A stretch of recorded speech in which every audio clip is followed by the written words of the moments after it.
It is 7 o'clock. I will call the meeting to order. First on our agenda, are there any additions or deletions to the agenda? No. Okay. We will move on to privilege of the floor. At this point, we do have one public hearing tonight, so if you would like to speak specifically on 130 Jersey Hill Road, there will be a separate public hearing time for that, but if anyone has any other comments they would like to make in regard to our agenda or anything else?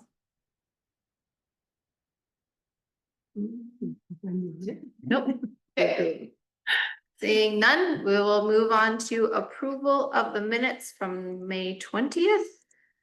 If anyone would like to make a motion, I didn't know, am I allowed to vote since I was here for half the meeting, but not the other half? In terms of what, the minutes? Approval of the minute, because otherwise we won't have enough people to vote on it anyway. You might just you might abstain, so. Okay. Maybe kick that to the end of the meeting when Jack is here. Okay, we'll just move that down to the bottom. Sure, I don't forget. No, that was. When you left and then they'd have Ed sign the document. Oh, okay, sorry. It was like this. A little confusion. Tricky. Process anyway. Alright. Okay, then we will move on to town board liaison. Is that you tonight, Leslie? Hello. Where is everybody? It's summer, I guess. Oh, I don't know. okay. Just keep it short. We are going to be getting heat pumps for the building. Very nice. It might help things, it might not. The pond is gonna be open, hopefully 4th of July weekend. So get over there and let us know the condition of the loose pool.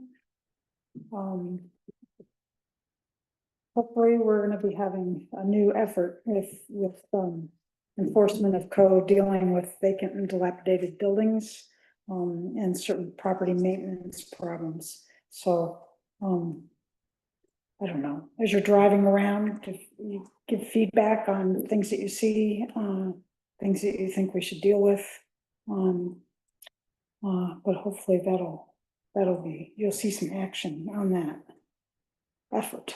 The other thing, Leslie, so if we see, drive by a place and it's in not great order, who do we send it to? just call something, I mean, call or email, you could text me or Okay, Steve. Yeah, okay. we're gonna be keeping a running list. Lower speed limits, we've gotten approval. I don't know if I'm not sure if this happened before our last meeting, your last meeting. We have lower speed limits on both Miller Roads, West Jersey Hill and West King Road. And we're putting in for a section of South Danby Road I think it's between Peter and 96B. There's also a section of 3496 from Walding Lane to Slater's Lane. And Gunderman Road, the residential section that's close to 96B. You mean like Comfort down from Comfort Road? Yeah. Yeah. That would be wonderful. Yeah. Yeah, well, we'll see what happens. In the past, who knows, maybe it'll be lowered to 25. Sometimes we get more than we want. Corner a little bit. Okay, so that's it, but I'm glad to see the alternate planning board member is on the agenda, so we could, if you guys end up being interested in that, we can get moving on it. Sounds good. Thank you. Yeah. Jody, if you want, I mean, you can sit with your back facing the audience or. That's okay. All right. If you're okay with sitting here, I'm Okay. fine, I can see now. All right, otherwise I think we should spring for some longer tables, because then. Yeah. Okay. Where are they? Oh, okay, so we're on to development reviews. So first on the agenda is 130 Jersey Hill Road, applicant Jacob Boyett. And we'll review the application, hold public hearing, and consider the proposal for a determination, yes, or not determination, but approval. And these folks in the audience are with that, that's Okay. Jacob right there, and Gavin, the builders, and then the property owners are right here, Rebecca and Brody. Good. Do you want to maybe come up and just give us a quick summary, and we ask that you come up by the mic so people on Zoom can hear, and then we'll take a look at the application and see if we have any questions or comments. Yeah, Greg had mentioned that y'all may end up having some questions. Hi, I'm Jacob Boyette, owner of Artisan Builders Collective. This is my business partner, Gavin Paddocky. We're the contractors for Rebecca and Brody. It's the construction of a 2200, well, almost 2300 square foot house at 130 Jersey Hill Road. It's currently zoned rural 1, and we're hoping for approval to build a lot or build a house on that lot. That's pretty much it. All right, sounds good. No special circumstances we need to be aware of. It looks pretty straightforward. Right, and I can actually, I just shared the quick site plan here, showing 67 feet to the south property line, 80 feet to the north property line, and plenty for a setback from the road. What I'll do, I'll stop sharing and then share the, I figure I might as well start sharing. The county has some great mapping resources, so this is the lot here. So just off the corner of where Jersey Hill Road and West King Road come together, and then Jersey Hill Road, this is the lot here. So looking at, this is the natural resource map, so lots of different types of natural resource on here. It is adjacent to the Lick Brook Unique Natural Area. That's that light green in the background. There is a stream buffer that sort of grazes the property. You can tell it sort of slopes back there onto the back. But when you do look at the imagery now, you're going to lose the property lines when you put on the imagery, but it is fairly wooded. And I just drove by before this meeting, and I think it's a good proposal in terms of that they're keeping a lot of the trees, up front, and so it's keeping that vegetative buffer between both side property lines and the road. Yeah, looked like they're starting to clear some, but it was back a little bit where they were starting to clear. Yeah, and all of the trees in between the road and that line that you see there on the map is actually a NYSEG easement, easement, anything. Excuse me, a little nervous, don't public speak that often. Anything to the west, eastern side of that, in between the road and that NYSEG easement is staying. So it won't even be very obstructive to the neighbors. Okay. Anybody have any comments or questions? All right. You can probably sit if you want, and we'll let you know if anything else comes up. Thank you all very much. Thank you. Appreciate your consideration. Thank you. I'm trying to remember what the site size is. So it's between 4 and 5 acres, 1 acre site, so it is considered a non-conforming lot in the Right. rural one. But they're allowed to have every other type of use in the rural one zone district. And then as far as the ground disturbance form, it is a pretty flat site where they are. But I know that you all have put out some silt fences or are going to, yeah, right around the anywhere the disturbed area. All right. Shall we open public hearing? We don't need to do anything else before I do that, right? All right, I will open the public hearing. Does anyone have any comments on the proposal? I'm assuming probably not here because all the applicants. Okay. Okay.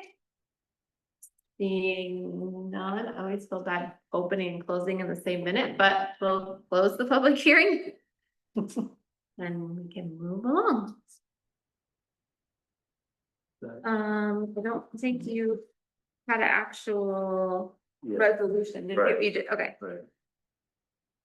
Usually for just for Yeah, I did. subdivisions, I think, Really being done, or if it's a complicated site plan, I might do Yeah. that, but otherwise, this is fine to document it. Does anybody have any? All right, anybody wanna make a motion? I'll make a motion. Motion to do what?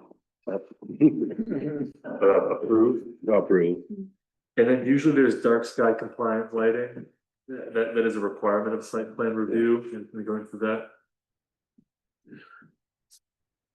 Everything's all.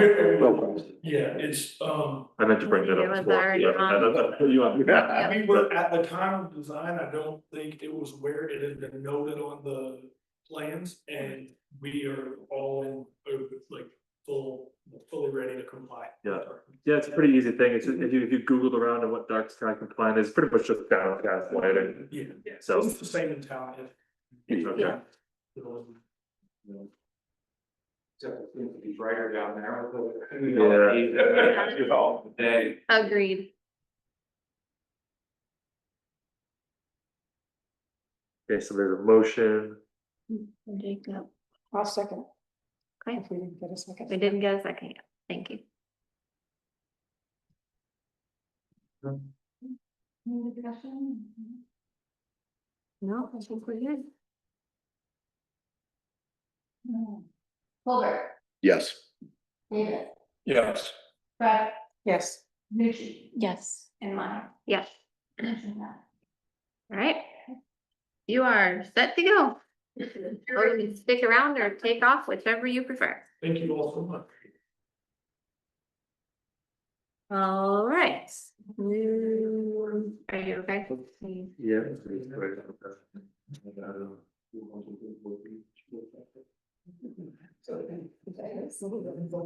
Alright, so then we said that, also, you know what I'm gonna have you start doing? Yep.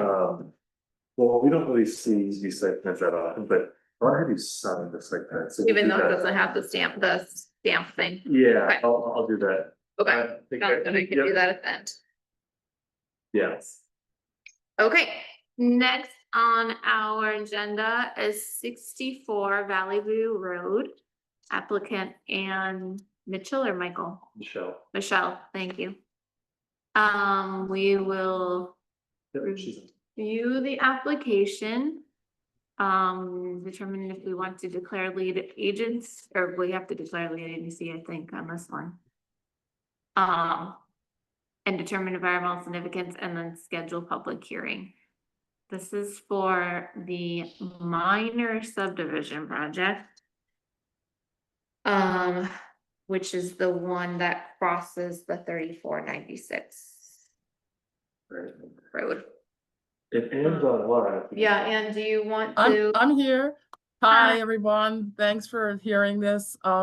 Yes, I have, property, I live at 64 Valley View Road, and there's 7.19 acres of my property on the, east side of Route 3496. So I am looking to create a subdivision of just that parcel, which is completely separate from the rest of my acreage, which is all on the other side of Route 3496. Okay.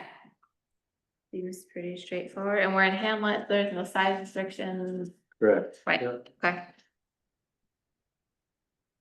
All right, And just, do we have any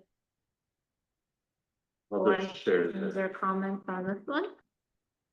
I'll just share this here, so it's an interesting property in that it's It's a lot of pieces. trifurcated, trisected. So 3496 is the middle road that comes through here, Valley View. Which used to be the state route, comes up here, and then the property that extends out to Brown Road. It's mostly wooded. You can take a look at that.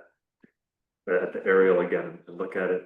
So it's 7.19 acres and not changing any boundary lines except just cutting it off at the road. Typically, when a road bisects a property, it can be treated as what's called a de facto subdivision, where the property owner can just go straight to the county and just have them remove it. I sent this to Guy Crow, town attorney, about this, and he agreed it's de facto, but there was a consolidation that had happened at one point in time. Actually, there were a couple different changes that had happened over the last number of years in terms of consolidations and splits. That he advised that just sending the applicant through a subdivision process, even if it's an abbreviated process, that would make the transfer of that land a little bit more whole and airtight. So that's why I created the resolution tonight for lead agency as well as an environmental determination, that we could probably just do it all on one. But I'll leave that up to the board to determine that. So if you want to look at the area, we can copy that. Yep, that sounds fine to me.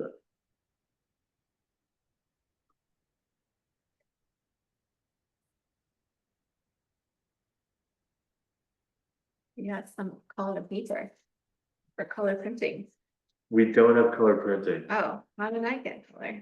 You need color? You got some Somehow. red. yeah. Mm-hmm. Oh, it's because, oh, no, thanks to Ann Michelle. Oh, Yeah, she sent yeah, them, yeah, so okay. that's right. Yeah. Thanks to Noman Copy, they did it. All right, so I will share. This here, again, we're zooming out, looking down on West Danby, on the valley. And then this property is large property that comes across, so this specifically, we're looking at this property here. You see lots of different changes in topography. I understand it's pretty steep coming down off the state route. So if anybody were to be using this site in the future to, develop it, they would probably have to take access from Brown Road. But that's not really part of the subdivision. We just wanted to bring it up because I think that was a question by somebody at one point. So let's look at the aerial. Again, keep your eye on the parcel line because they kind of disappear. But it's mostly an overgrown. It was probably one time cleared, and then, like when I drive by, it's pretty overgrown at the road. It's hard to kind of see into the lot. Yeah, you can almost see it actually, Yeah. just with all the hedgerows and everything. It's this. Okay. So what I have turned out are like wetland layers and stream layers.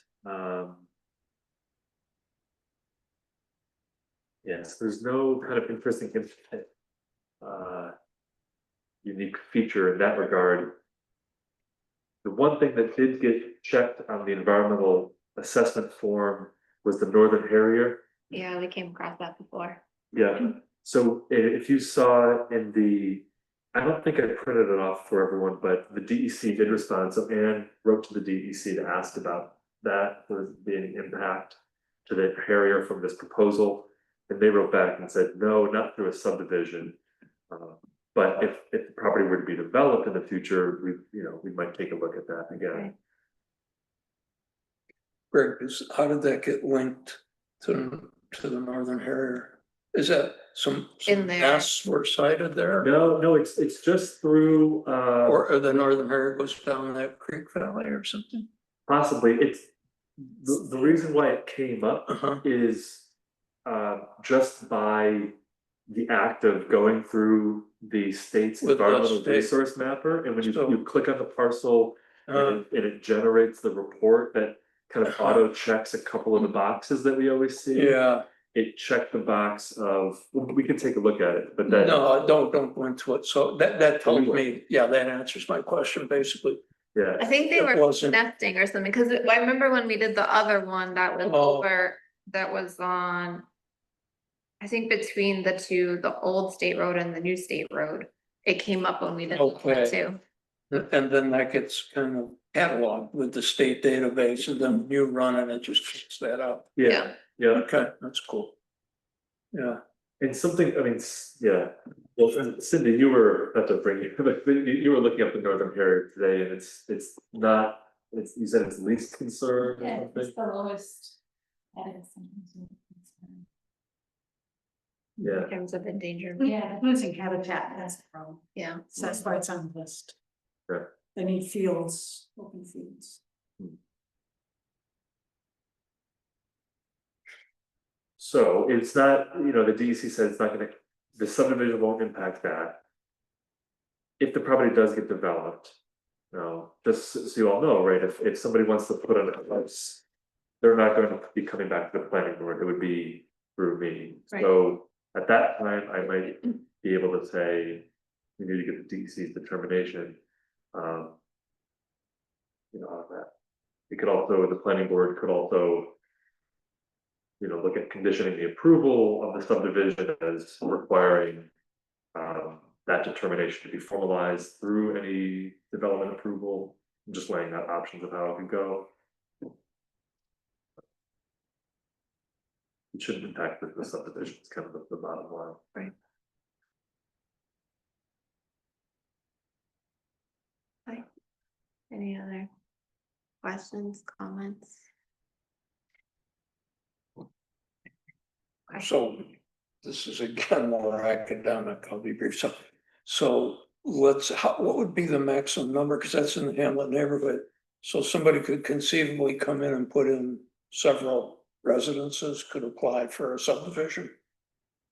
Yeah. Okay, It's at that point, then if there were any environmental concerns, I love hawks, like the Northern Harrier, then that would get kicked up again. There's no reason for us to proactively try to anticipate if. Well, here's the thing, there's. If it's over if somebody were to come in and say, we wanna Yeah. put in 1, 2, or up to 4 homes. It wouldn't involve the planning board. It would just go through the code officer in my office. Because this Okay. zone district, the Hamlet Right. neighborhood allows up to 4 units by right. Yeah, Now. If that happens in the near future, I will look back, I will be able to easily pull up, Yeah. it doesn't matter whether I'm here or a future planner. It could pull up and see this communication from the DEC and say, yeah, hey, when development happens, we should ask. So I think it's pretty safe that that's in writing, it's part of the record. That if anybody were to want to develop the property, that the DEC would have to weigh in. What I was saying was that if the planning board wants to be sure of that, I mean, you Mhm. could require that. Any future development has to go through site plan review, say for instance, or must have DEC determination. You could go that far. We want to protect the Northern Heritage. Yeah, They're there. it's either leaving it to me as, if a development comes forward that doesn't require planning board approval, or the planning board says, regardless of whether it's you, Greg, or if it's through us, like, we would just want to be sure that that happens. But if another planning board. You're building a house, but I think you'll be here, but say you left and somebody else was the person, they might not know to look for that. I'm just trying to clarify Yeah. whether we should do it. It's in the And it record, was. it's in the record, and they should, I mean, whenever any development application, whether it's a simple subdivision, a house being built, I go back into the old records and just see if there's anything. It's like the Waldorf School, Mhm. when they came forward with a subdivision proposal, I went back through the stack of documents, I went through every single one and found that odd note about a conservation area, and that kind of raised a lot of questions and things, and they ultimately said, never mind, we don't wanna do anything there. So anybody doing their due diligence on my end of the table should be able to come across and say, well, the DEC said, if you develop it, you should get a determination. Okay, Um, seems pretty safe. Yeah. Since we have the actual letter. Yeah. Mhm. All right. Look at the EAF. There aren't any other questions. Yeah, does someone who wants to make, we have to make a motion to declare lead agency, right? And then we can look at the short form. We can look at the short form anyway, Okay. but you could do it either way. Okay. Cause actually the way I wrote up the resolution, it's not typical. I wrote it up as lead agency and environmental okay. discrimination. We can look at the short form first then. Sure.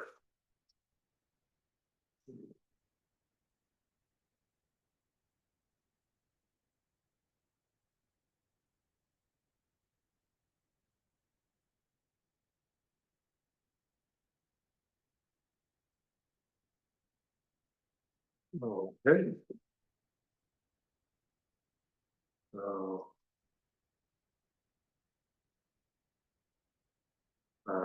Going down through some basic information.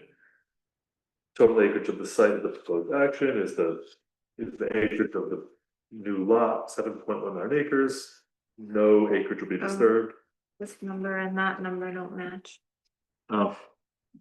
7.16 for 7.19, yeah, we can make a note of that, sure. Mine on the plan. Okay, I'll change it here, and then Okay. I'll note it.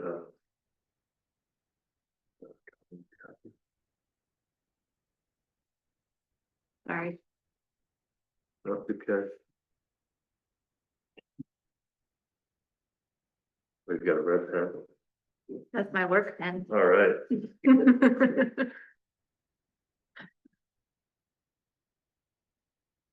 Um,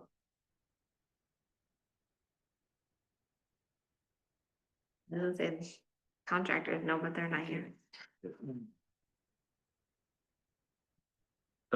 She's just checking some of the boxes, rural, agricultural, and residential, like suburban.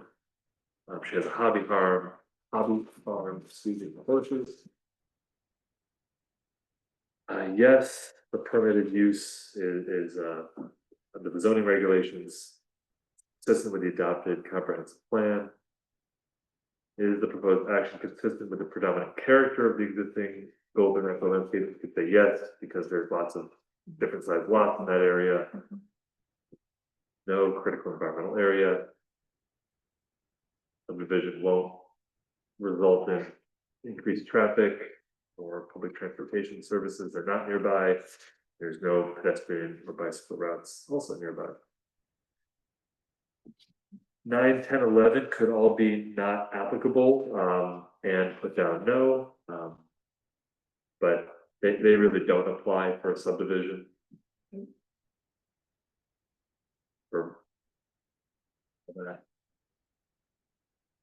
The site does not contain or it's not contiguous to any building or site or district that's some historic designation. This site or the adjoining lands do have wetlands or other water bodies, as we saw on that county webpage. There's, I mean, the site is huge, being 100 acres, that it does, you know, in that area, it does have wetlands and everything, but again, we can see that not on the affected area, so there's lots of wetlands and streams and everything. This is part of the site here, but where the actual division of land is seems pretty untouched or unencumbered. Okay, back to the mapper.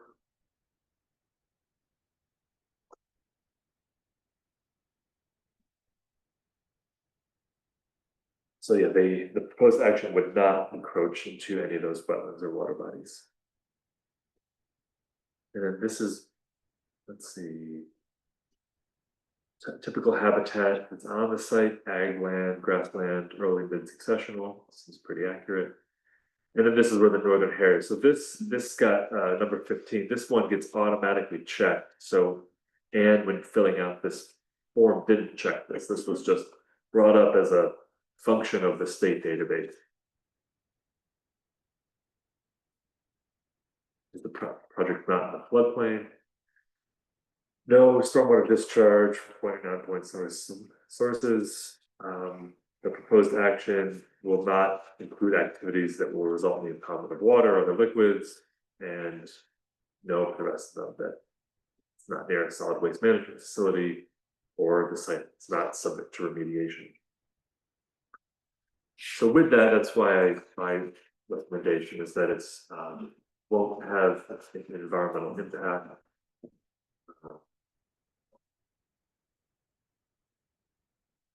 Let's see if you all agree.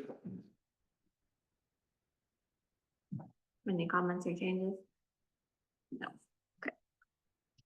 All right, we're all in agreement with that. Would anyone like to make a resolution for lead agency and trying to think of what the wording is that you have in here for the It's right up at the top, indetermination.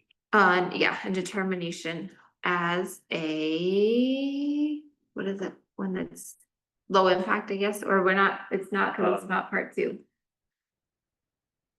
Oh, right. Oh. Thanks, Kelly. I think I do have a part two filled out. Okay. Sorry, 1 second. Little or no impact. Oh, yeah, no significant impact. That's the part I was looking for.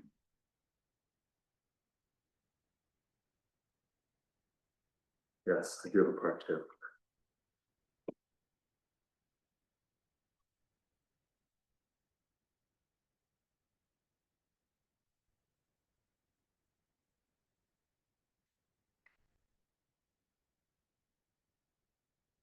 So I just checked no for all of these. And then the description. But the subdivision meets the dimensional requirements of the underlying zone district, which is Hamlet neighborhood zone. And is consistent with the town's comprehensive plan. The DEC indicated that the parcel may be used for northern harrier bird species, but that the carving off of a 7-acre parcel has no impact on the bird's potential use.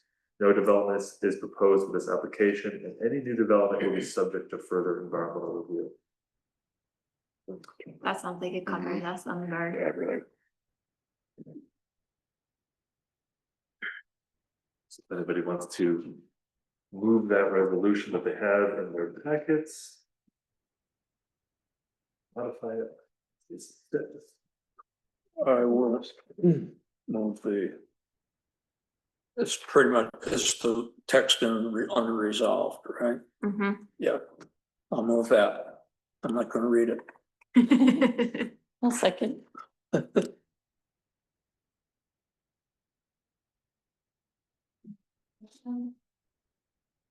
No, I think we're in.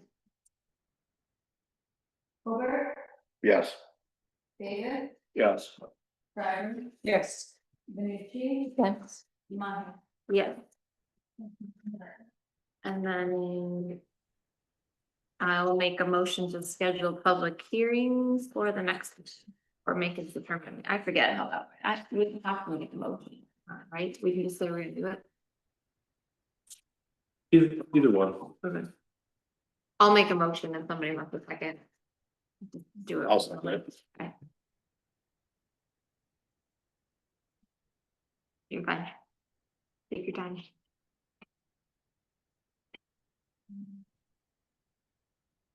Over.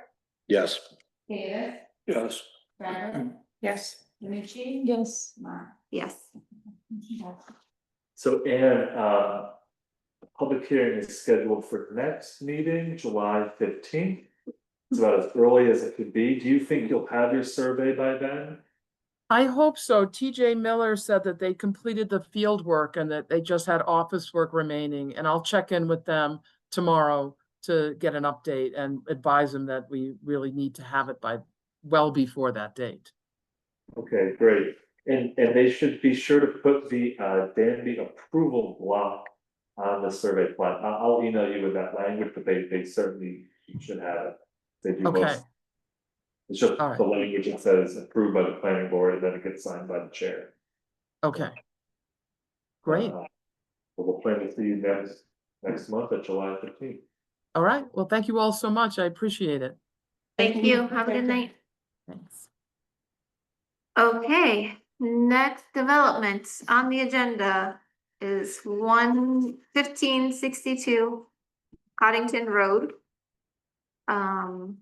Applicant is Carrie Krakow, right? I Raquel? don't think she's gonna be here, Okay, and that's okay, this is an interesting, Yeah, it you read my memo. Uh.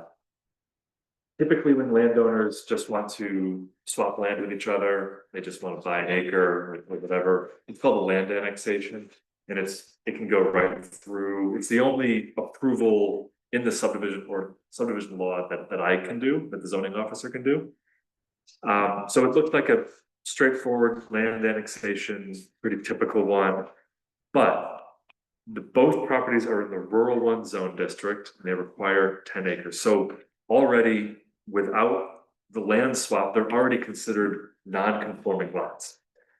So now what the proposal is one lot is going to be becoming more conforming because they're going to get more land, and then the other property is going to be becoming less conforming. So it requires an area variance. So I initially thought, okay, this just deals with the Board of Zoning Appeals and me. But after really looking at the subdivision law and land annexations, it does say that land annexations that require discretionary review have to go to the planning board for classification. And I ran it by the attorney saying, is this true? Basically, because how else would they classify it other than a land annexation? It's not a subdivision, it's just neighbors adjusting a lot line, they're buying some land from each other. But he said, no, by the book, it's the planning board needs to classify it. The discretionary review is through the Board of Zoning Appeals. And so the way I look at it, it does meet exemption for seeker. It meets a couple of different part of the type 2 list. So seeker doesn't need to happen either from the planning board or the Board of Zoning Appeals. So, but the planning board does need to just say it's going to be classified as X and then move forward with whatever that is. My recommendation in the resolution in your packet is that it's classified as a land annexation and that you send it to the Board of Zoning Appeals for them to consider the variance of it. Can we if we're of a mind, can we recommend that the BZA rule favorably? You can say whatever you want. And, yeah, because, I mean, why not? You know, unless somebody doesn't think it's a good idea, but it's pretty harmless. It doesn't change anything. It's not a workaround. Just on the long shot, the BZA might be wrestling with it for some reason. It probably won't. It's probably not a bad idea to just say we recommend that the variance be approved along with the other thing we gotta do. And why don't, and maybe while that sits in people's minds, I'll pull up the property. It does have a protected stream that runs adjacent, and actually the intention of the buyer is that she originally wanted to buy this piece of land when they were first doing the subdivision back in 2020. But she didn't quite have the financing at the time. But she really wants to buy it specifically so that nothing can be built there. She wants to make sure that there's not, I think she called like some racetrack, some dirt bike tracks back there. Not that I think that her neighbor is going to do that, but I'm losing track of where I am. I'm Danby. because there's nothing back there now, right? As far as I can tell, Yeah. there's nothing back there. It's just, so her home is on 3-acre lot, 741. And maybe get out of the. I mean, it makes a nice slate formed lot as opposed to this weird, it's fixing the weird one. A little bit. Even though it's small, they're both smaller, So here's the. so but it's her- rural one, neither one of them can build anymore anyway, right? Well, they can, even though they're not conforming lots, they're called pre-existing lots, and they still have all the rights of the rural zone district. Right, but a rural one can only have one residence, right? Right, oh, So they couldn't build any more on it. actually, the owner of 1562 doesn't They don't actually live have there, any. there's a barn, but I Oh, don't okay. think he lives there. Okay, So this is the property here, it's, if you know this end of town, it's really steep coming down Yeah. to Miller. So, yeah, this is a protected stream, her house is right, kind of on the edge of that buffer zone. I don't think Danby at the time had regulated the buffers. But anyway, her house is there and everything, so her intention is just to purchase this portion of the property.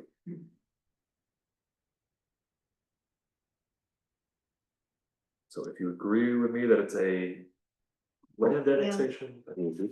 Seems like it to me.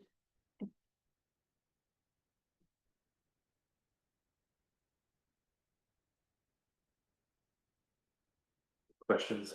Yeah, let's look at the area. Pretty wooded. Yeah, it's a lot. There's a whole lot through there. Let me turn off some of these layers here. Um,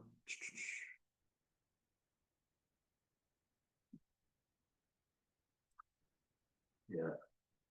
Maybe, it looks like there is some sort of activity up there, so maybe she is seeing that. She wants to buy it to restrict. But yeah, that's her intention, it's just to keep it forever protected.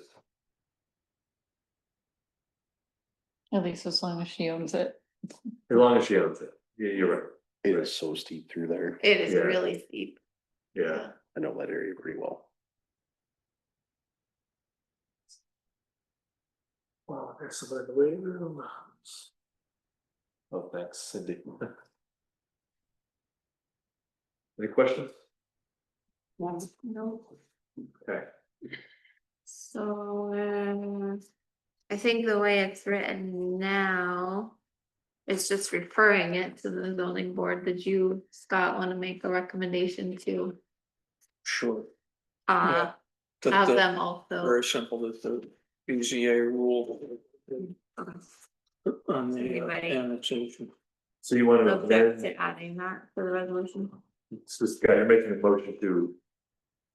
You're making a motion for Does it- this, Yeah, it can all be in one, can it? totally, Yeah, it's just yeah, adding yeah. that another So result. just add that sentence. Planning board recommends, I mean, I don't wanna speak for you guys, but Well, you just make a motion for it. Yeah. Right, and then right, they I know, see if they agree with you. even to propose it. The planning board recommends that the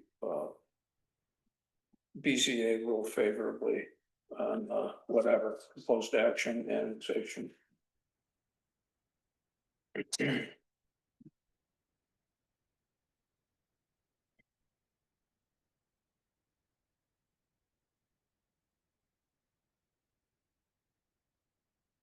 There a second on that? I'll second it. Discussion? I'm good with that. Mm-hmm. All right, thank you. Colbert, Yes. David, Yes. Bever, Yes. Nucci, Yes. Meyer. Yes. 3 down, 1 to go. That's how we're making progress. Okay, next development review is for 365 Troy Road. Hi everyone, how are you? Hello. Owner or representative? Owner, Ryan Management. Hasham, this is Hasham, Nice to meet you. Ryan Management New York LLC. Would you like to give us a quick summary or shall I? Yes, why not? I am looking to subdivide this land. I believe I have 3.8 acres. I'm off by 0.2 acres, so I'm looking for a variance to subdivide the land into 2 pieces of land and hopefully build a house on the land next to it.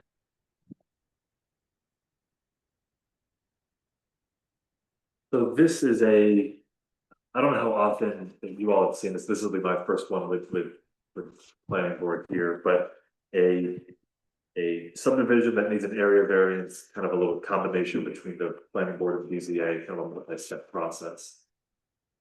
I No. don't remember.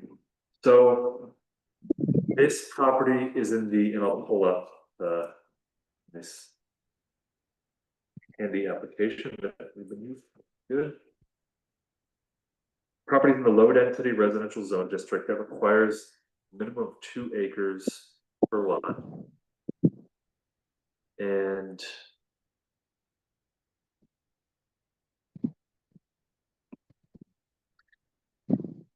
yeah. The 2 acres per lot, and they're at 3.81, so they're yeah, about 0.2 acres shy of meeting it. So clearly an area variance is needed in order to approve this. This is the lot here. And as you see, they drew up a survey, and initially the owner came and showed kind of the lot split in 2 evenly. But that meant that each lot was 1.9, and so each lot would have had to give a variance. So I said, why don't you redraw it and have one lot be 2? And I suggested follow the gas line. There's a big gas line that goes through there. In fact, I didn't take the recommendation fully. I said, why not have the gas easement entirely on one lot so that you're not encumbering another property owner? But they didn't quite do that, but it's pretty close. I mean, given the setbacks, Yeah. right? So I think it's a decent proposal. It does require an area variance. And because it requires an area variance and it's an unlisted seeker action for state environmental quality review, both boards are involved agencies. And because both boards are involved agencies, each could do their own environmental review, an uncoordinated review, or one of the boards could say, let's do a coordinated review and we'll be lead agency. And I'm recommending in one of my resolutions that the planning board take that on and be the lead agency. Or does the environmental quality review more often than the board of zoning appeals. I think that, and especially since this is ultimately going to end up being a subdivision review, I think the board is best equipped to be the lead agent there. So if you agree, there's that resolution.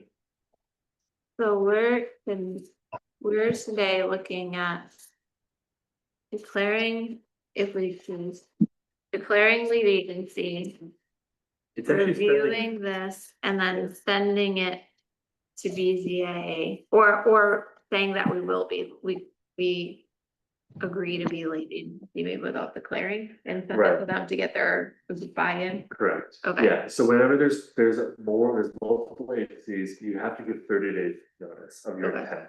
So I drafted a letter and I can show it to you, but the resolution basically says we intend to be lead agent, and then resolved that we authorize the town planner to send a letter saying, and there's a whole template. I first drafted a letter and ran it by Guy, and he said, well, there's actually a good template to use, and he sent me a copy of one. And it feels overly formal, but it captures everything, and I can pull it up, but So then once we do that, it goes to them. right. They determine if they will give an area variance. Yeah, And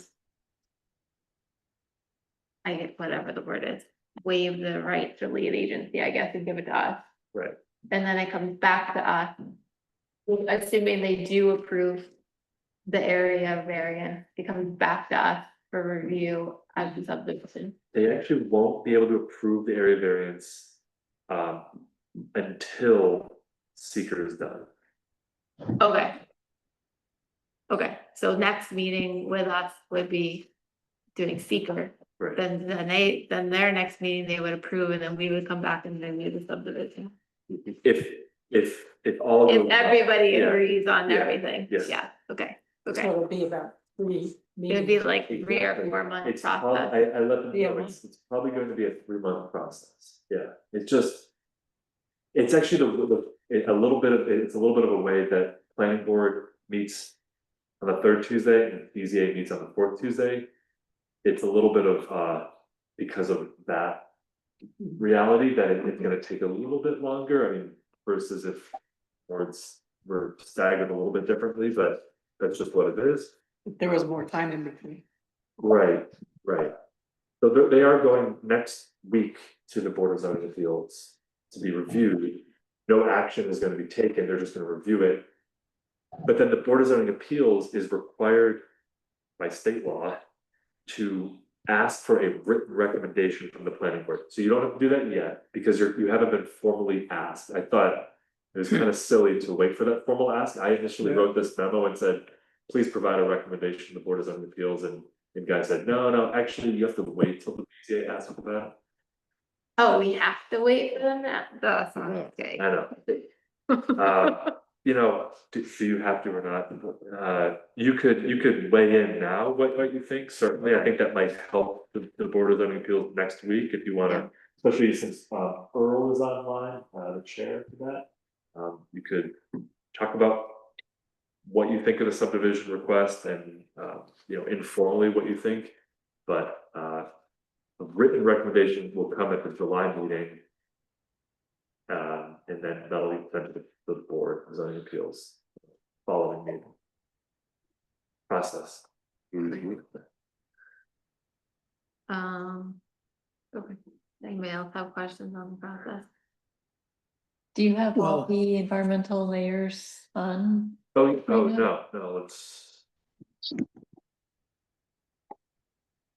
Water edge Sure. buffer, there is one right along the edge of this property, there's an intermittent stream. And so the property owner should know that if it might not impact the subdivision of land. But if they wanna build a home and they encroach in that 50 feet, it would have to come back to site plan review.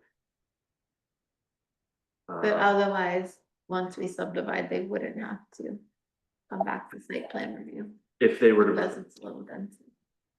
if they were to subdivide, or if they were to develop outside that buffer. Yeah. Correct. Okay. Just trying to think of a way to work around and speed it up a little bit. Could we do? I see that 379 Troy Road has a 0.56 acre lot.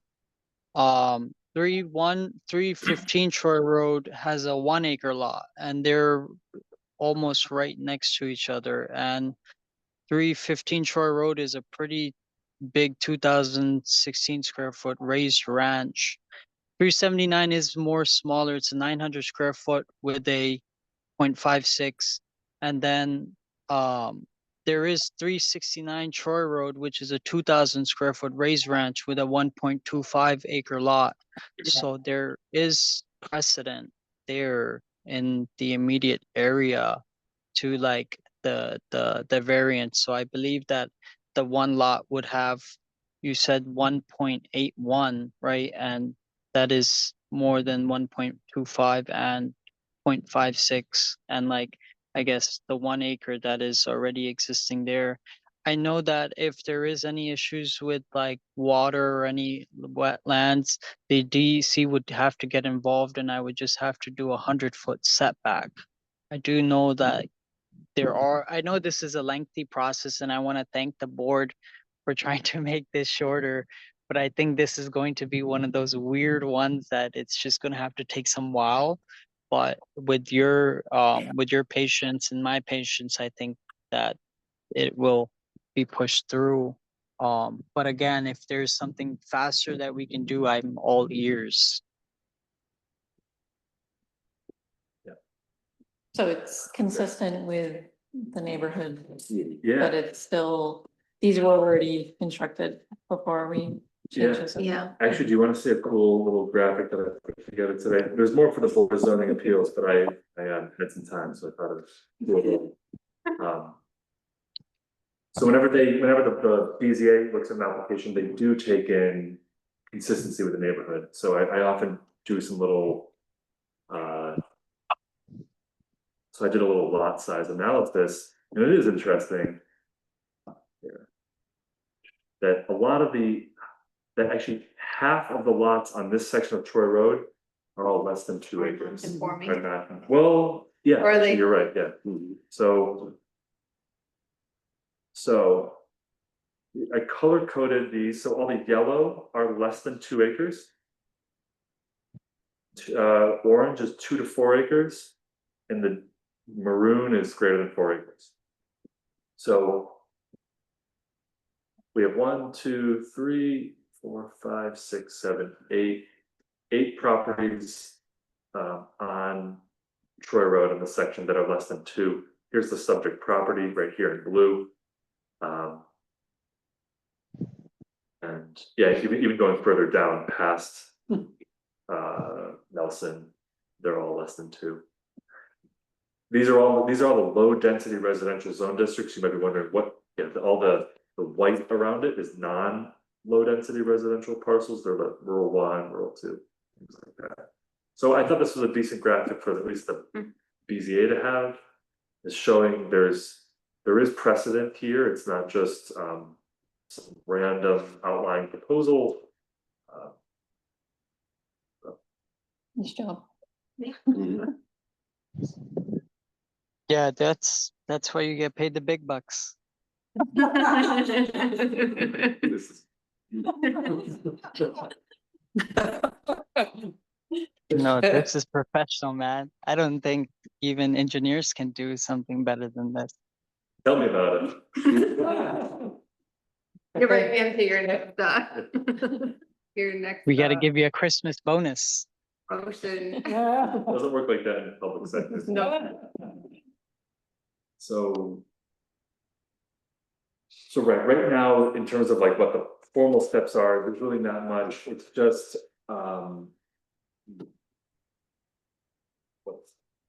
So we could make a motion for this resolution to advise the Board of Zoning Appeals that we would take lead agency. Yeah. Mhm. And then we wait. anyway. Wait. And if you want to provide, if it's not a formal written recommendation, if you want to weigh in, and provide what you think about the subdivision, for an informal recommendation, and certainly can do that. Nobody's stopping you from doing that.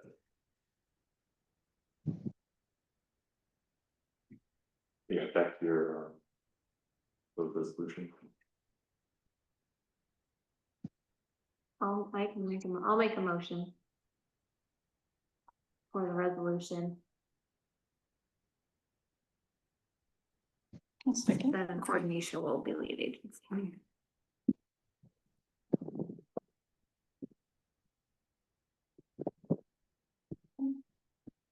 Discussion. Colbert, Yes. Davis, Yes. Freiberg, Yes. Benucci, Yes. Meyer. Yes. All right. I will. Can I ask a question about this burying grounds? What is that? Do you know, like Yes, opportunity. old cemetery? Yeah, so there is a note on the plat about burying grounds, and I think this raises eyebrows, so I looked into the deed, it's an 1857 deed.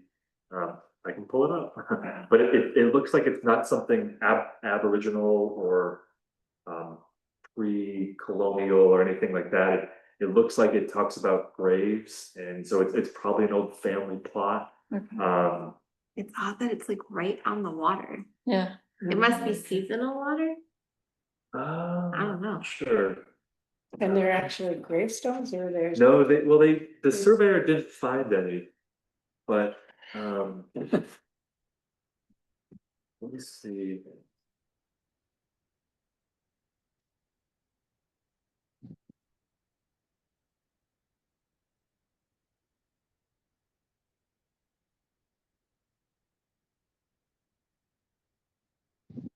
I was like, really, is it pets? Mm. Fine pets are. So here's what Guy sort of weighed in on, because I sent him the deed, I said, what do you think? He said the language in that deed actually suggests that the burial ground is not part of that land that was conveyed as when used in this context, the phrase "there is reserve" means generally land that were not conveyed. It also uses prospective language such as "said burying ground is to be on the east side of the road," thereby suggesting the real possibility that a separate parcel was reserved for that future purpose, but that such cemetery or burying ground lot never actually came into being. And he said, "I can also tell you that the 1866 Tompkins County Atlas does not show any cemetery, church, or burial ground at that location."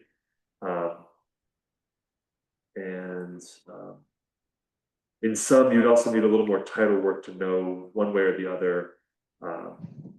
Though it's very possible that no one will ever know what that reference actually means. And sorry, the deed was from 1925. I think there was a reference to an 1857 document, but if you want, I can pull it up.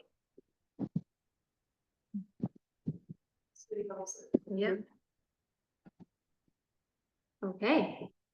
So I guess that's all for that, unless you wanted to make a motion for sending them the recommendation. Man. What was the last one? All right. Alright, so that's it. Thanks to Sean. We'll, the Board of Zoning Appeals is going to review this application at next meeting. So we will see you there. Okay, thank you. Thank you all. Enjoy. There would not have to be any public hearing on our site for that at any point, right? Because it's just a minor. Well, there would be eventually, Eventually, but it oh, might be in August. okay, Yeah, because the way I'm thinking timeline wise, if everything goes and everybody's agreeable, BZA at next week's meeting will look at it, they'll review it. There's no hearing for them. They'll ask for a written recommendation. And then they'll accept, ideally they'll accept the lead agency from the planning board. In July, the July 15th meeting, the planning board will become the lead agency. It could do the environmental review at that meeting. It could schedule the hearing for subdivision approval for August, you know, or like contingent upon the area variance being received. The BZA could conceivably approve the variance at their July meeting. They can also, if the BZA wanted to wait till August, that means that the subdivision could be approved till September. yeah, It's just the way that the meetings line up. yeah. So, Okay. I think the shortest timeline I see is August. Yeah. Okay. All right, next on our agenda is discussion regarding alternate planning board members. I know we started this discussion last time around. It seems like people were generally in favor of some form of bringing on an alternate member. I don't know if anyone has any strong feelings about the number of members, if it's just one alternate member, what their, I guess, frequency of attendance would be, what their role would be. I don't know, does anybody have any? And they would go through Initial the thought? same process that if you were joining the board as a regular member? I would assume so. I'm jumping to the place in the zoning law where it describes it, but do you know off the top of your head, Leslie? That they would still have to go through like a interview application to the board. So it says alternate members shall be appointed by resolution of a town board for 2-year terms, whereas your terms are 7 years. The first regularly appointed alternate members shall be appointed by the town board's organization meeting, January 2008. Okay, that's an old language. We need to rewrite it. Yeah, but I think what Leslie was bringing up last time is that the language talks about 2 alternate members, so the town board may additionally appoint 2 alternate members of the planning board to substitute on an alternating basis for a regular member of the planning board in the event that such regular member is unable to participate because of like their interest, illness, or other or something else, anything else. So. I think there was a little bit of a disagreement. I read it as, well, you could appoint up to 2, so whether it's 1 or 2, but. Used to say that. Should we be making a recommendation for rewording it and Do one and work on work on because revising? it's just too convoluted, that whole process and alternating, they take turns and Yeah, and having 2, you've already I got. think 2 8 seems people like a at the lot table. The for, person would be at the table. Right. yeah, Right, Um, and then would they come they would come to all the to meetings. all the meetings? Okay, because I was gonna say, if you alternate people, I mean, it takes a while to Yeah, to get used to. get Yeah. used to all the stuff and to It understand. would be It alternating. did for me, but. Alternating, filling in the empty spot. But Right. if there But were they 2, would- they'd have to be there. Every single And they'd meeting, have to do all the trainings. yeah, Yeah. So, I don't know. For how little we would actually use them, like, I don't know how many times it's come up since you've been here, but it's only come up once that we didn't have enough people. since I've been on the Yeah. board. Well, it's, the way it's written, it's not about when quorum isn't reached, it just says if a regular member can't. It's absent. Can't participate because of conflict of interest, like when someone has to abstain, right? I know Colleen's abstained, well, you had to abstain last time, so in that event, the alternate would have stepped in and been a voting member. Right. Um, But generally, if we have attendance, we already have 2+ of quorum anyway, yeah, 3 plus. 3+. Yeah. So I mean, it's not like we're tight on meeting quorum when somebody has to abstain from a particular project. Right, and another benefit is just, even if that person isn't a voting member.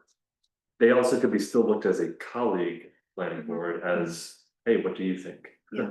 About this? I mean, that's what I haven't been down in Enfield, I don't vote rarely, unless they need me, I really worried when quorum isn't reached. That I might be a voting member, but they just include me as part of the applications that we review. Right. At any rate, I agree that I don't think we need 2. Yeah, Seems 2 like- seems like a lot to me. 1 would be fine. I don't know how hard it's been to get people to apply the last couple times we've had openings either, like, I don't know how many people are gonna, we throw up this position for an alternate member to come to all the meetings and not get to vote, how many people are gonna jump at the opportunity and go to actually apply to the town boards and take the position. Well, There's been, people have Okay, done it before. Okay. Plenty of people who are interested, okay, voting. You don't like get paid for each vote or anything, it's. Well, It's, would the, so would they only become a voting member if we were short of quorum, or just if we were short of member? it doesn't say that, it's short of member, Short of member. even if somebody had to abstain Yeah. or. Yeah, like even tonight, cause Colleen isn't here and Ed isn't here, they could vote They could tonight. vote. yeah. Okay. Or like last time when Kelly had to leave mid Yeah, traffic review. That person sorry. stepped in, that was first.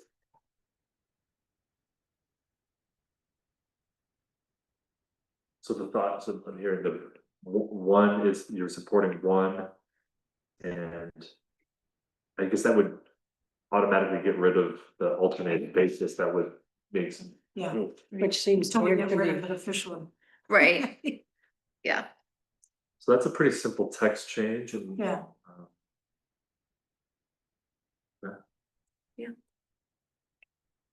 Any thoughts? I think it sounds okay. 2 years seems reasonable. Yeah. It's enough to like, Doesn't work out. and it takes a couple meetings to get your bearings, so. It's gonna. And they could always be reappointed if they choose to reapply. Mhm. Yeah. Sounds good. Okay, so as part of I think as part of the regulatory review committee's work, we could just fold that in. It's, I think it's a couple Yeah. sentences that are deleted or modified here. Cause we're getting close to sending some of those Yeah, more minor changes to the town board anyway, right? And we don't have to vote. No, Yeah. I think they have to. Well, we would vote when the language came through, I guess, Sure, we can do Right. that, Right. sure, cause will we review all of the changes we should, before, we should, before we send it to them? we should, Yeah, or okay. you should. Okay, I mean, I guess it's a joint committee, but still. It's a good idea, maybe for next planning board meeting, If we don't have 8 things on the. if we don't have 18's agenda, we should review all the proposed changes. Okay. There's not many, but the committee's been really focusing on the Hamlet Center and Hamlet Neighborhood Zone districts. To make this the first batch of zoning amendments. So maybe that'd be good, we're pretty close. With these, so it might work out for next meeting. But- Yeah, And then. and I think we could run it maybe. At least bring an idea of what we're doing with the cluster, which I think I'm hoping after tomorrow's meeting, we have a better idea. Yeah. Of what our direction is. We're narrowing in. Yeah, probably, for those of you not on this committee, there's a lot of discussion about cluster development. I think it could. There's up to 6 hours a month discussion, I know, for subdivision. So we're working through it. How do amendments get passed? Well, ultimately by the town board, and they have to go through seeker and public hearings, and it is a process, but it would come through the planning board, the planning board. Is ultimately, using this document more, so planning board should look at them and recommend. I guess it's not set in stone, they have to, I mean, this committee was appointed by the town board, it's 3 members of the planning board, 3 of the town board and myself. So I guess it could go straight to the town board, but I think just for posterity, it'd be good to bring it to the planning board, is like, here's what is being recommended. We certainly could. It might be worth maybe to plan for next meeting to look at those. I Yeah, was thinking we could look at them now, but I haven't quite prepared. yeah, Yeah, let's, okay, there were some edits, so we'll get it next meeting. yeah, That sounds good. okay. Yeah, because we've spent a lot of time discussing that. Yeah, Yes, yeah, there was, So it'd be good to know yeah, what you're ending up with. yeah. But we can do that. Okay, then I think we're on the Planning report? reading report. okay, I'm looking at planning board, Yeah. Okay, so I have a few updates. Some of them are fun, some of them are, no, they're all fun, but. First of all, I want you all know, I want to let some of you know, I'm expecting a child, my wife and I, in August. Sorry, it's a little late notice here, so goodbye, but, so I will be just taking some time off in August, I will probably not be here for the August meeting. But I will keep you all very well prepared for it, I'm not sure if there's gonna be a helping hand in my place for then or not, otherwise I'll just. I'll work with Kelly on that. Sounds like there could be a public hearing, who knows, but, Congratulations. thank you. Yeah. Didn't time it out with the house bill, thought we'd move in, but no, we're halfway through our house right now, but why not? That's the one. Regulatory Review Committee, so we just talked about that, we're nearing finalization of some changes to the Hamlet Center, Hamlet neighborhood zones. A lot of things that we discussed, especially around Carthix Market, and when Zach brought his coffee trailer proposal about, restaurants being confined to corner lots. Opening that up a little bit more, also allowing easier for people to reuse buildings without having to go through lots of hoops and meet every standard under the sun, that maybe allowing a little more flexibility for people to reuse buildings. Some other, We had the guidelines. yeah, we're looking at the design guidelines again too, because they're referenced in some of the standards, so we're trying to work them out a little bit better. I'll leave it there for now, because we haven't quite fully fleshed it all out, but I think we plan to give them all to you before the July meeting, so you can see. We are applying for another round of CDBG homeowner housing rehabilitation improvements. So as you know, we've been awarded in the last few years, $1.3 million for rehabilitation for low and moderate income homeowners and renters. You can see there's work going on across the street, at the apartment across the street. That's all being funded by the grant. There's concern that that funding, it's proposed to be slashed from, the federal administration is proposed to completely gut CDBG, which is unfortunate. So the town voted to just move ahead with another round of application to try to apply for another 700 grand, help out homeowners while the money's available. Before they were one was only single family and one was multifamily, right? So is this one? We're gonna do Other or single family. combined? Okay, Yeah, I was there's. just curious. We have there's two open grants. One is multifamily, that was a small pot of money, 150 grand. It's mostly going to these folks over here. And then the other one was the single family homeowner. There was the 2022 grant, that's all wrapped up, that helped 12 homeowners out, that was $500,000. The one that we were awarded last year is 700,000. The town board just approved the second homeowner last night, so we expect to help 14 homeowners over the next Wow. year and a half, however long the grant is. So we're gonna apply for another round of homeowner grants. Okay. The town, we're also working on town hall accessibility. The accessibility to town hall has been tricky for some. In fact, someone got hurt out here a few weeks ago. And so that project, as well as the crosswalk project up here, we're looking at maybe just combining them all as like an accessibility project. And TG Miller might come to the town board in July and present a proposal for that. Hunt Engineers is on board again. They're the one that helped the town secure $4.6 million to develop sewer here in this hamlet and West Danby. They are going to be working with the town to create the legal and technical documents to create sewer districts. So here and down in West Danby. The boundaries right now are proposed to be the hamlet neighborhoods. This process is going to be probably a 9-month process. There's going to be a number of community meetings that we plan in that time. It'll be a very telling process, because if the folks in the district appeal that and bring it to a vote and vote it down, that really changes the course of the project. If they uphold it, then the project moves forward. So this is really the next step of just testing if this can happen. Hunt also offered to write another grant to further bring down the cost to those users. Because right now the cost per user is not affordable whatsoever.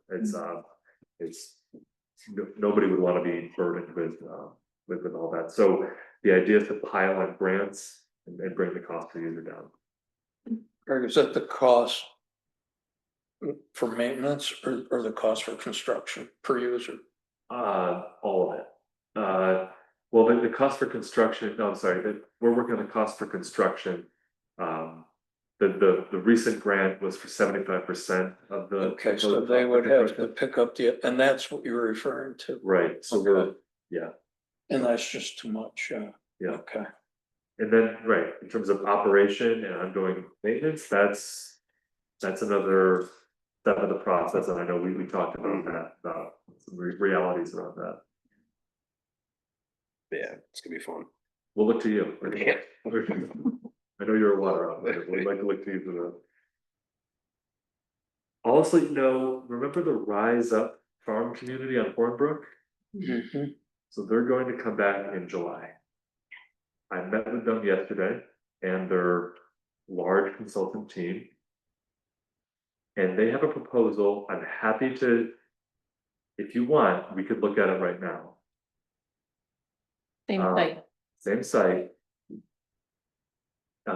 They are proposing to cross the creek and to develop the other site, or on the other side of the creek. The way they're proposing a duplex, it's much smaller. it's not some 5,000 square foot structure. With 12 bedrooms, it's 3 bedrooms on each side. The way I see it now, it is entirely a permitted use, it's a duplex. An agriculture use, they don't have any educational or public component, they heard me loud and clear that. The zoning doesn't support that, they really need to kind of scale it back and try to meet within the current zoning, which is residential or agriculture. So that's what they're proposing. It's going to be a regulatory navigating exercise for them because they have to get Army Corps and DEC approval because it's protected wetlands and everything. But there's no law that says you can't go through a wetland. I personally, I don't agree with it. I would rather we keep all our wetlands completely intact and we don't develop within 100 feet of them, but the Army Corps and the DEC allow people to develop in wetlands to, to a certain extent, if they get the permit. So. The duplex is not located within the wetland area, it's outside. Correct, it's way outside. Okay. Do you want to see it? July sounds nice. What? They're coming back in July. They're gonna be here for, sketch plat review in July. I guess I don't really care if I see it right now, but what is, Yeah, when they come in July, what is our role in reference to like this DEC? Just so when we get it in our packet, we know what we're supposed to be doing. Right, so why is it going to the planning board? If it's a permitted use, it's a duplex, a permitted use, and it's agriculture is permitted use, why are they coming here? It's because this specific property has that habitat corridor overlay zone district. That says any new impervious surface, be it a roof or driveway, has to go to the planning board for site plan review. And the goal is to minimize impervious surface. Now, remember there was a lot of chicken and egg thing. The planning board was frustrated at that standard because what does minimize mean? Does it mean 0? Well, if you say 0, you're restricting them from their property. So what is an acceptable level? And they were frustrated too, because it's a performance standard, right? It doesn't have a hard number on it. So what they're proposing is they're saying, we just want to have an access drive. That is the minimum size absolutely necessary. Their disturbance that they're showing is under 1 acre, so they don't trigger any, actually the zoning doesn't even allow them to have more than 1 acre of impervious surface. So we would review it and then it goes to Army Corps. So this is where there's a little bit of, right, DEC. right. They're gonna start that process. They might have started it today already, Okay. just because that process takes a long It's gonna be a time. long time. Yeah. The planning board could wait for that permit before approval, or, I mean, I'm just spitballing here, or its approval is contingent on these permits. So. Okay. Now they're consulting with or they're with Whittam Planning and Design, so they've outlined all these review schedules for us, kind of as, here's option A, here's option B, of depending on how things are classified. And what else? There is one thing in the zoning law that I thought maybe they would need a variance for, but there is a possible waiver from the planning board. The planning board chooses. And that is impact to perennial stream corridors, which this is one. Which would include their access driveway. Yeah, their access drive it's 3 culverts because there's 3 branches of the stream. Oh, geez. When I was down there this spring, when it was flooding, and I just thought, That's gonna wash. we're gonna have three culverts with access to the steep slope in the back. That's Correct. what's going on. yeah, so you mentioned Hornbrook going down and up. It's, So yeah, 1, 2, 3. Now, here's where I'm at, is that it's a permitted use. There's a regulatory, there's theoretically a regulatory path for them to do this. It's not like the DEC or Army Corps says, no, you cannot develop in these wetlands. The way I see it, it's an exercise for them to get through those. I mean, if they meet all the permit requirements for DEC and Army Corps, I'm not sure what. I'm just not sure what else. The town can't Could we, take a stand on developing in wetlands. I mean, it's not It just the doesn't- stream at the bottom, there's the stream that comes I down. understand, yeah, but there's nothing in the zoning law that says no developing in wetlands. Greg, So something I might ask them, I was thinking about this last night as I'm, ruminating about lots of things, is I wonder if they would be willing to place their property in a conservation easement. I'm trying to think of things that they, Control myself over here, destroy, anyway, what farming are they gonna do? Mushrooms in the basement? um, That's what they said they were gonna do. yeah, they're not referencing that now, they're calling it just, small scale, and they don't want it to be anything kind of public, it's really just for the residents, it sounds like a garden, which is fine, In the woods, but there's, yeah. it's but they're not pretty not allowed to do that. to have a garden in the woods, I mean. But they're allowed to do that, what's the problem? Actually, I don't know, I mean, I remember going with Scott to look at that property when one single person wanted to put a very small house. Right, On the roadside of the stream that floods, and it was just like, wow. There's only a The problem, last place in town that should happen. there is a problem, and I don't know what the legal. Window is, but there is a problem if they're using. This is an agricultural. Endeavor, if they're using that as a rationale to have the thing approved. Then I would have a problem if they're not really. Having agricultural use. The other thing, Greg, I wanted to say, sitting here and thinking about 3 culverts. I don't remotely have the knowledge. To know what kind of an impact, I mean, it is a wetlands, all I ever knew about wetlands is you just stay away from them. yeah, Yeah, now I'm hearing, well, okay, you could build a bridge and narrow. Can we get any kind of expert of to course, talk to us about? Or to make some kind of judgment, Sure. like, is this really gonna impact the headwaters, is it sediment? I don't know any of that. no, But I wouldn't even absolutely. feel like I could I could vote one way or the other. and say, Absolutely. Because Board, that's, to me, right now, other than the agricultural issue, which is off to the side. That's looms large as a deciding factor in whether this thing is something we should approve or not. So I just Yeah. need to know, yeah, Are we approving that or does the Army Corps? well, yeah. We are proving Yes. what, The culverts, the crossings. well, ultimately, the Army Corps would have to approve them in DEC for impacting those wetlands. So if they approve them, do we have any kind of say then? oh. I see what you're saying. Yeah, I mean, You mean if the Army Corps of Engineers approves them, or Yeah.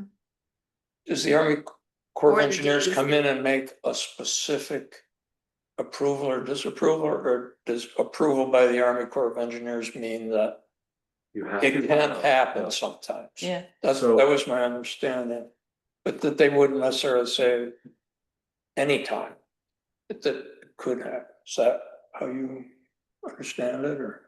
Well. It's here in the zoning, within the riparian buffer overlay, which is where they're going through. no new impervious surface may be added or constructed within 100 feet of perennial streams. That's the starting place. So they are. Right. With the following exception. Land within the hamlet center or hamlet neighborhood zones, development of trails granted a waiver by the planning board, or the shortest feasible crossing for roads and driveways granted a waiver by the planning board. The planning board is well within their right to say we won't grant you a waiver. They would then apply for a variance to that in terms of the no new impervious surface, and they would probably try to argue we have a There's no minimum. other access. There's no other access. I know, again, for the record, for the recording record, I don't agree with blowing through a wetland like this. If it was up to me, it's just not allowed, period. I used to be a wetland consultant. I just saw the beauty of them and our fresh water and everything. And I saw energy pipelines going right through them, and it made me get out of that industry. I'm just want to let you all know that it's the way I'm looking at it is that they're initially they started with a use that wasn't even allowed, and I think that was kind of chaotic, right? They're talking about a use that's not allowed. They were talking about 4 or 5 dwelling units and Parking for 10 cars. yeah, it felt like Kinds of bridges and. that on top of all the environmental indications.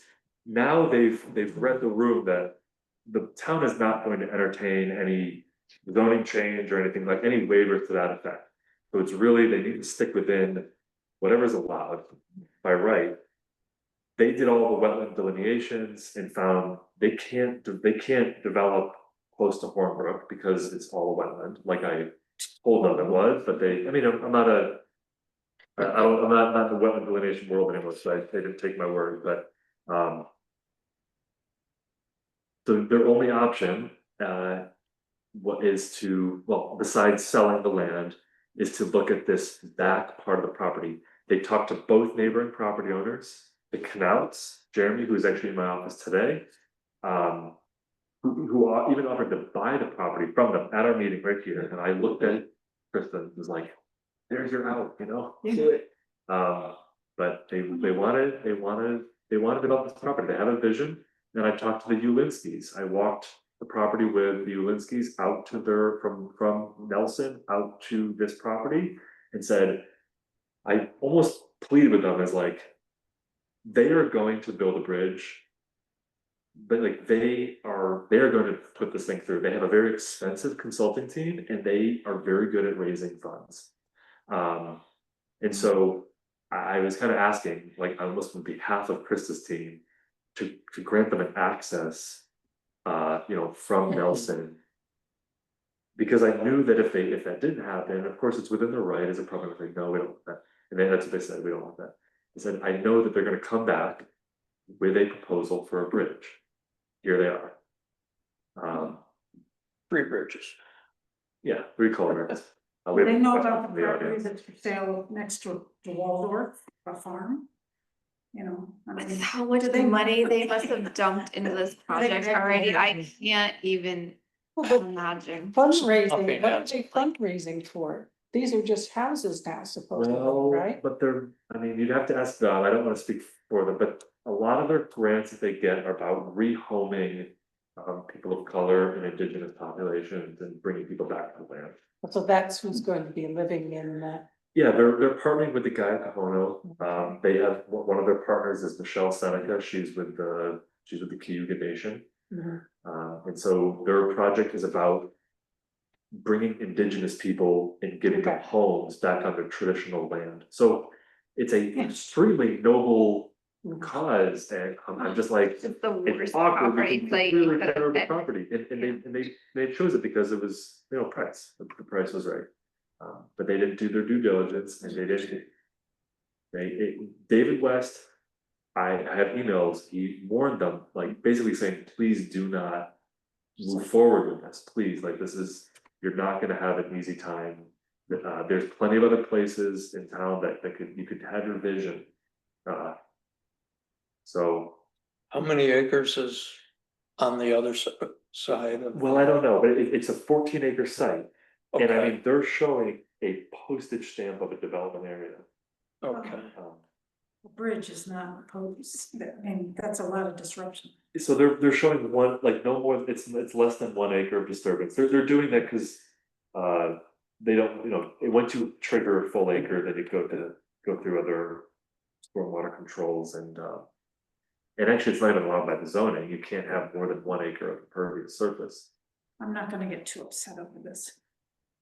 Mine. One thing that I would ask people to do, and I don't know whether I showed it to you or not, that map that TJ Miller, I think it was TJ Miller did. When Miller was subdividing. Into 3 lots. And there's a beautiful map. And it delineates areas that could be developed, areas that shouldn't be developed. Yeah. The wetlands, Yeah. everything, it includes that lot. They've pinpointed like almost 0 buildable space on that lot. I mean, that map, when I looked at that map, I was like, they can't do anything there. I mean, maybe with them, what's his space can come up with a different surveys. That map for the Miller subdivision was. The Miller subdivision, okay, but it did include this property, right? Yes, it did. It did. It had all the graphics. I think I know what you're referring to, and I mean, just look at it. I mean, it does, it's not highlighted because that wasn't the 3 lots, but it's, it's got the wetland, the creek that comes down the other way, the slope. And that was like, well, here are the buildable spots mainly on those 3 lots, but it included that one because it's right, it's a square. And there was, because of the slope over on that other side of the creek. no, I know what you're referring to.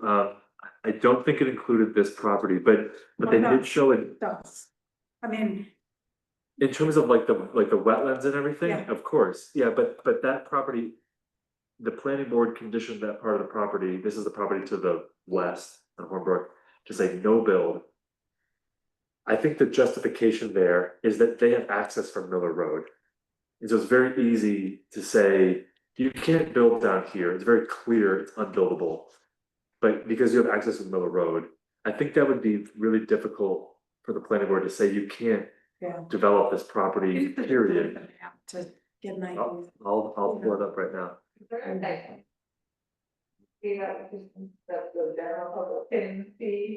get contact. People look at it. Yeah, I don't know. Just wanna look at that. It'll be in next month's agenda, Yeah. because it's for next month. Yeah, and there's ones from previous versions of it, but alright, I'll let you pull up the map and then I'm gonna adjourn. Okay, so, Yeah. sounds good. Sounds good. Let's go do the minutes. Alright. Oh, yeah, thank you. Good call. Let you do that right Okay. now while I keep this going. We'll go back and do approval of the minutes, because we didn't have enough people. Alright, so, someone like to make a motion to approve the minutes from May. Alright, go ahead, Scott. Hold on a second. I'll second it. Colbert, Yes. Davis, Yes. Clever, Yes. Nucci, Yes. Meyer, abstain. Alright, I'll let you put it up there for the world to see, but I'm gonna adjourn the meeting. Because it's not on this month's agenda. Yep. Thank you, everybody. Thanks, Kelly. Greg, Yeah, you used to be a wetlands consultant. yeah. Can you serve in that capacity? We, Oh. as a planning board, wanna be, Hang on, let's say, Yeah. Are they by? Ryan. It's not a Miller Road, it's Somewhere. on Warmborough. Oh, they're trying. I mean, the. I don't know. I. What number is there? 15 acres built. I know I've seen it, pulled it up before. What number is They the right? don't have an address. Oh, they don't have an address. Your ballot will get all smoky and. No, we had. Thought it was Miller. That's okay. You know, like, it's here, I've looked at it before. Are you still looking for that map? Yeah, I because have a it's. copy of, I mean, it's kind of, But on another year. But I- The reason I'm asking But is. it doesn't include, this is. sure does. Margaret. It does, it does. Oh. There's like a film over it, I'll go look at it. because it's not. But, Take care. all the stuff, the slopes, the water, the, Five, so it's probably. buildable area, what's on? It was the Warmborough one you're talking about, No, right? the Miller Road. It's a Miller Road out? It's the Miller Road subdivision, Oh, okay. one of the lots. No, one of the 3 lots bordered on home. He's just trying to get the map. You know, I really wanna find. What? Oh, I never remember what one. Just wanna see who What if instead of spending on consult, Five, the three. they just go take that one. and pick other Or is it the one with the flag spot? Well, like, these are. all- Somebody go that's- back. yeah. And somebody else. What's that? So Flag spot one? There's not, it's, they just. I don't get it. The consultants are probably telling them it's really special. Say. The consultants are probably convincing them. it's really special. Yeah, Yes. Scott, look, Scott. That's- It was indigenous at some point or something, no. It all was, wasn't it? Such a great person. Listen. Yeah, I saw that. He is a- He's got a basement. Yeah. This is the whole lot, right? Oh, okay, I got it.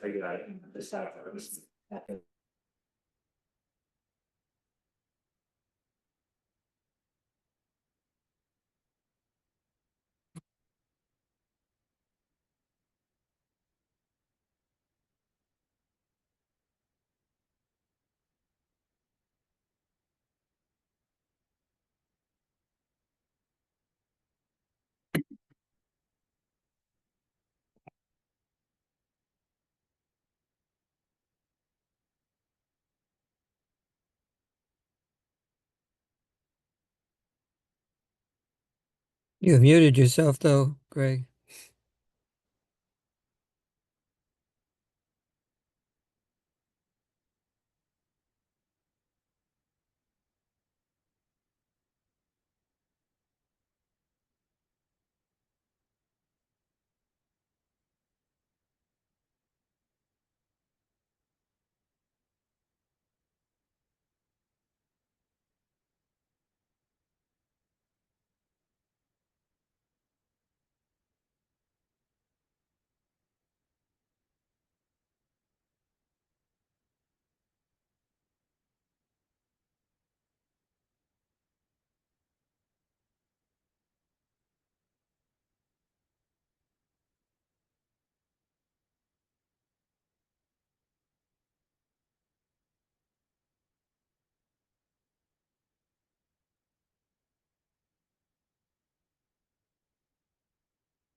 Plenty of cities do it all the time. It's not interested in building bridges or wetlands Yeah. that flood every summer.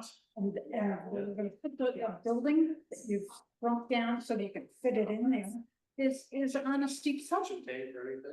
But that's their, that part is their. Then you can just leave the sign ins over here and go. Yeah, I just think. Do you want that? Well, the planning board doesn't need to grant that. Like the whole thing. Town of Danby. Depends in your. Try and find a way. That's the thing. And well, you know, it's just like that house across the street. Alright, so everything's sticking out on this side, so I can sign. So, that. did you see, this is me going back to my bugaboo. The, in terms of looking at their expenses that, they're considering selling the school. That's one of the things that Cornell has suggested, Okay, is selling the just sign school under on that, I this. just said single dwelling unit by planning. Where would they put all their stuff? Well, according to someone who works there, they said everything in those things is junk in. Yeah, why is it? Alright, I'm gonna turn the meeting off for those online. Good night. Good night. Right, Bill. Yeah, Good night, well, Deb. Take the building.